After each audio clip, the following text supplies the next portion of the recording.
Pre-Flight 101, the course that will give you wings. 2. Background and history of the Cessna 172. 2.2. The Cessna 172, the mama plane. This is Jose again, and we're talking about the history of the Cessna. The North Americans have always, through history, been an example of problem solving and simplicity when facing challenges in development. The phrase, if it isn't broken, don't fix it, you can see it on the screen, can be applied to Cessna to all its extent. I mean, you found a model of plane that people love. It flies correctly, and it is economically feasible. Great! Now, don't touch a single thing. If it works, it works. We want it to keep working, so don't change it. Well, this was pretty much the philosophy of design for Cessna since they found gold with the Model 140. After the Model 140 was named the Instruction Airplane of the Year by the instructors in 1948, Cessna hasn't changed either the structure or the materials of fabrication of the aircraft for decades. Now, you can imagine, after more than 60 years, even though the structure and basic shape have remained unchanged, there are many things that the Cessna has improved. In 1956, the Cessna 172 was released, becoming the most sold aircraft in the world.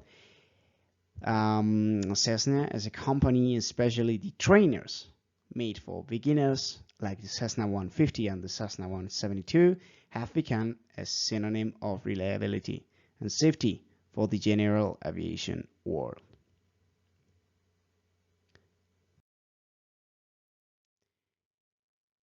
Now, can you guess how many models of the Cessna 172 have been designed since its first in 1956?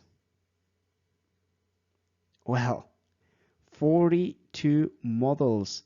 Amazing. I know. The question now is, what in the world is the difference between them? They all look the same. You can see in the screen many different kinds of them. So, what is the difference between all these planes? Are they not the same? Is it not just one Cessna 172? What is the difference? Well, as it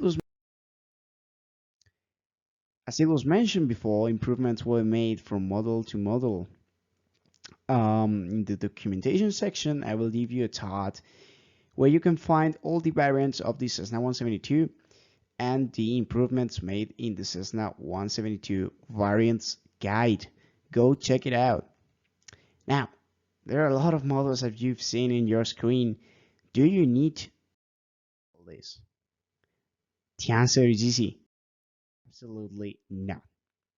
But using the chart, you can figure out more about the machine you're going to fly, such as the year of manufacture, the engine power of all the improvements fitted to the systems.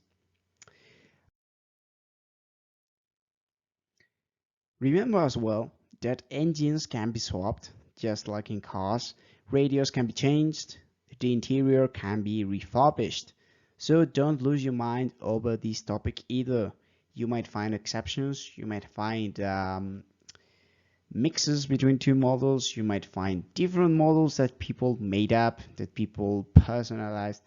So don't lose your mind over this. Just use this section as general information. Of course, there can be some exceptions.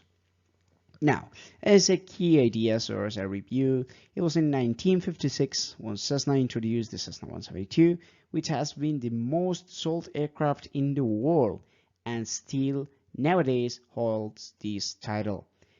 I'm pretty sure now you're just a bit excited about stepping inside of one of these. Alright? Now, take the test from section 2 and get ready for section 3. See you there, guys.